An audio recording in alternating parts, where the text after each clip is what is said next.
The best lessons that I have learned is from my relationships. मतलब literally, like especially love relations.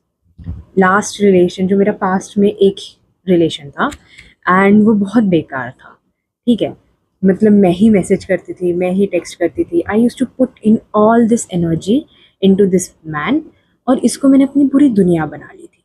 ठीक है, problem क्या हुई कि ऑल ऑफ अ सडन मेरी नीड्स, मेरी प्रायोरिटीज़, मेरी बाउंड्रीज सब कुछ चेंज हो गई एंड सब कुछ उसके हिसाब से चलने लगी।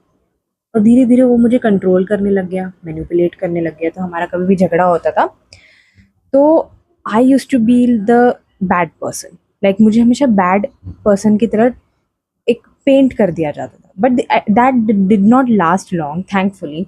मेरे पास खुद का भी थोड़ा दिमाग है कि ये लड़का सिर्फ मुझे मैनिपुलेट कर रहा है। बट उस लड़के की पूरी गलती नहीं थी रिलेशनशिप में। आई रियलाइज्ड कि मैंने उसे वो पावर दे दी थी, मुझे मैनिपुलेट करने की, मुझे कंट्रोल करने की, मुझे कुछ भी बोलने की, कुछ भी बोलने की। और वो बहुत लाइक कुछ भी बोलता था, बहुत अब्यूजिव था, वर्बली, कभी कभार फिजिकली। तो कहीं तो मतलब मैंने बाउंड्रीज कभी सेट ही नहीं करी इस आदमी के साथ कि मुझे ये पसंद है, ये नहीं पसंद है। तो my advice on relationships would be, अगर रिलेशनशिप में आना है तो पहले ही कुछ बाउंड्रीज क्लियर करके आओ। दूसरी बात, if you're going in a relationship you should, and like you're hesitating, you're thinking कि I would get hurt again, तो इसलिए आप मूव ऑन ही नहीं करना चाहते। ऐसा नहीं होता है। एंड मूव ऑन करना, like you should get to know yourself first कि आपको क्या चाहिए, आपकी क्या प्रायोरिटीज़ है। जब आपको वो सारी चीज़ें पता होती है ना, तो फिर क्या हो जाता है कि अब आप एक पर्सन के इर्द गिर्द नहीं घूमने लग जाते। आपके खुद के गोल्स रहते हैं, आपकी खुद की प्रायोरिटी होती है लाइफ में। और जब ये रहता है तो कहीं ना कहीं आपकी रिस्पेक्ट बनी रहती है रिलेशनशिप में, एंड सबसे ज़्यादा इम्पोर्टेंट रिस्पेक्ट है। क्योंकि लव, आपको कोई भी इंसान, कोई भी आदमी, specially any man can give you love, but not every man will respect you when they are with you, या फिर उनको तुम मिल जाते हो। ठीक है, मैन लव द चीज़ बहुत ज़्यादा। मतलब मैंने तो जितने आदमी, मतलब मेरे आसपास जितने भी थे या जितने भी मुझ में इंटरेस्टेड थे, दे आर स्टिल इंटरेस्टेड। वो अभी भी ट्राई करते रहते हैं, अभी भी कॉम्प्लीमेंट्स देते हैं, which is great, which is good. But उनमें से कुछ आदमी ऐसे हैं जो कि मुझे पता है, या मुझे ऐसा फील होता है कि आज अगर मैं इनके साथ रिलेशन में आ भी गई, कि मुझे सीरियसली नहीं लेने वाले। इनका हो जाएगा कि अच्छा अब तो मिल चुकी है, you know that kind of nature. और वो चीज़ मुझे नहीं अच्छी लगती। I want a man to respect me. और वो रिस्पेक्ट तभी आ पाती है जब मैं अपनी बाउंड्रीज, अपने नीड्स, प्रायोरिटीज पहले ही क्लियर करके चल दूँ। अब लाइक मेरे अब मैं एक नई रिलेशनशिप में हूँ, एंड इस रिलेशनशिप में आने से पहले आई वॉज हेजिटेटिंग।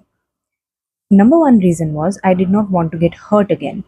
मुझे मैं वापस से सिंगल रहना मुझे बहुत खुशी देता था, मुझे फ्री लगता था, freedom, it was freedom for me.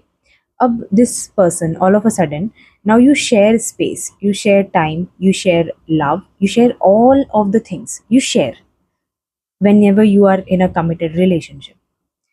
अब ये जो लड़का है, इसको थोड़ा बहुत इसका माइंडसेट है कि भाई मतलब शादी के बाद में ये मेरे घर आएगी तो ये घर संभालेगी।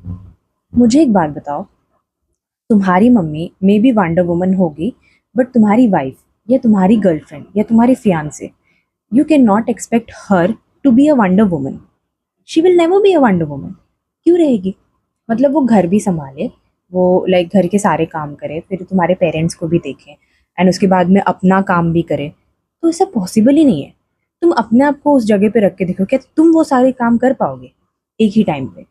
जॉब जाना, जॉब के बाद घर आके घर में फैमिली के लिए भी खाना पकाना, और फिर खुद के लिए भी प्रॉपर बेसिस पे काम करना, साफ सफाई करना, नहीं पॉसिबल है।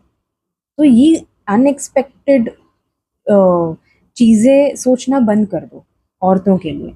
और ऑब्वियसली औरतें भी कुछ कम नहीं हैं। उनको लगता है कि उन्हें कोई अमीर आदमी आके ले जाएगा शादी में। ऐसा भी नहीं होता है। Either you come from a rich family or you become a rich man or a woman. Simple, तो ही आपको एक रिच हस्बैंड मिल सकता है। एंड या so coming back to my relationship, new current relationship, तो उसमें मैंने अपनी सारी नीड्स, बाउंड्रीज पहले ही क्लियर कर दी है, विच इज़ वेरी इंपॉर्टेंट। बहुत से लोग हैं जो, लाइक स्पेशली वुमेन, जब वो शादी की बात आती है या फिर रिलेशनशिप की बात आती है, वो बहुत इमोशनली ब्लाइंड रहती हैं, ब्लाइंड साइडेड होती हैं। या फिर कुछ मर्द होते हैं वो भी ब्लाइंड साइडेड रहते हैं emotionally, that is not suppose to happen. You will just trap yourself in a relationship, ऐसा नहीं होना चाहिए। थोड़ा सा लॉजिकल होना पड़ेगा। आदमियों का इतना ज़्यादा नहीं रहता है, औरतें बहुत ज़्यादा इमोशनल होती हैं क्योंकि बचपन से उनको मतलब एक कंडीशनिंग होती है, या उनको खुद को भी, मतलब women are very much emotional and nurturing in nature. तो वो कंडीशनिंग की वजह से if you are in a relationship, आप बहुत ज़्यादा इमोशनल हो जाते हो। और फिर जब शादी वादी की बात आती है तो ओ माय गॉड, हाँ हाँ मैं करूँगी, ये वो मैं सब करूँगी। But eventually a lot of love marriages after marriage don't last, और उसका ये बहुत बड़ा रीज़न है क्योंकि शादी से पहले बाउंड्रीज क्लियर नहीं रहती है। शादी से पहले तो सब कुछ ऐसा ड्रीमी ड्रीमी लगता है, बट जब रियलिटी हिट करती है शादी के बाद, तो वो बहुत ज़्यादा पेन देती है। सो शादी से पहले ही अपनी बाउंड्रीज, अपनी नीड्स, अपनी प्रायोरिटीज़ क्लियर करके चलो।